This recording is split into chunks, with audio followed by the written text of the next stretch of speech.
Pero, a ver, ¿por qué siempre tengo que comprar lo mismo todos los años? Hombre, porque lo nuevo es lo viejo. Hombre, ya, pero ¿no puedo reutilizar lo del año pasado? Eso sería lo lógico, pero ¿quién utiliza la lógica hoy en día? ¿Eh? Ay, que no te haga la del mapache.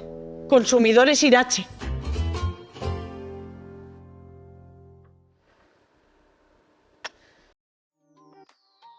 En cuanto a coste económico, pues ronda más o menos la media de unos 328 euros por niño. ¿Mucho poco regular? Ya está bien. Estamos hablando de septiembre, fechas en las que has vuelto de vacaciones y empiezas a tener que pagar y pagar y pagar. La encuesta de Irache última deja claro que el 56% de los consumidores gastan entre 100 y 400 euros por niño. Pero también tienes un 7% que gasta pues más de 600 euros. O sea que supone dinero realmente. Entonces, bueno, pues si empiezas a calcular, supone dinero, porque al final dices la ropa, pues un mínimo tienes que gastar. En libros, sí que es verdad que primaria y secundaria pues es gratuito, o sea que es una opción buena para no tener que gastar tanto. Pero sí que si empiezas a comprar la mochila, que puede costarte pues de 9 a 90 euros. ¿Qué diferencia hay? Pues claro, la de 9 pues es muy sencillita. La de 90, pues a lo mejor está el muñequito de moda de la televisión o del equipo de fútbol X. Pues tú verás si lo quieres pagar. Luego viene lo que es el transporte escolar, luego viene también lo que es la comida en el propio colegio, y todo eso suma más o menos la media de 328 euros. ¿Consejos? Yo lo tendría claro. Llegaría a casa y diría, vamos a ver, vamos a hacer un listado de lo que yo tengo del año pasado que lo puedo recuperar, lo primero. A partir de ahí, ver un poco también lo que puedo tener de los hijos anteriores, pues a lo mejor de cara a libros, de cara a ropas, etcétera.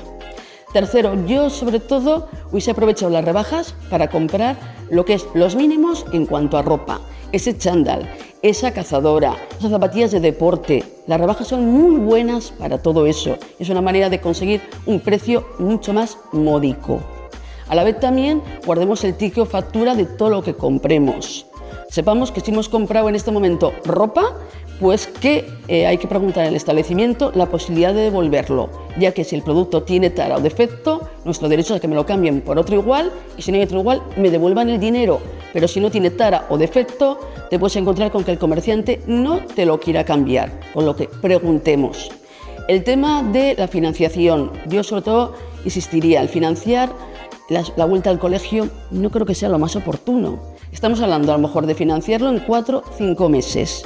¿Voy a pagar en noviembre y diciembre esa mochila de mi hijo que la está usando en septiembre, que ya empieza a estar más estropeada y sigo pagando y pagando? ¿No merece la pena más comprar una mochila más pequeñita o más sencilla y punto, y llegar a final de mes sin problemas?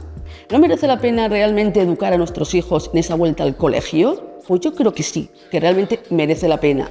Y nuestra opinión como Irache es que esa vuelta al cole, si hacemos con escala, que quiere decir con compras un poco escalonadas, no todas de golpe, puede ser una manera de llegar a final de mes sin problemas y también valorando un poco lo que tenemos antiguo de nuestra familia, las posibles becas que pueda haber también en los diferentes colegios o administraciones, etcétera.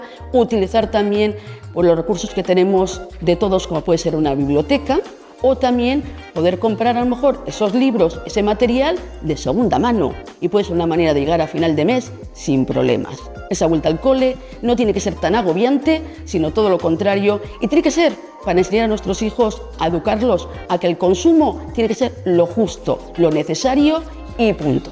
La vuelta al cole es una época de mayor gasto familiar. Haz una lista de lo que necesites y no compres de más. Valora prestaciones antes que marcas.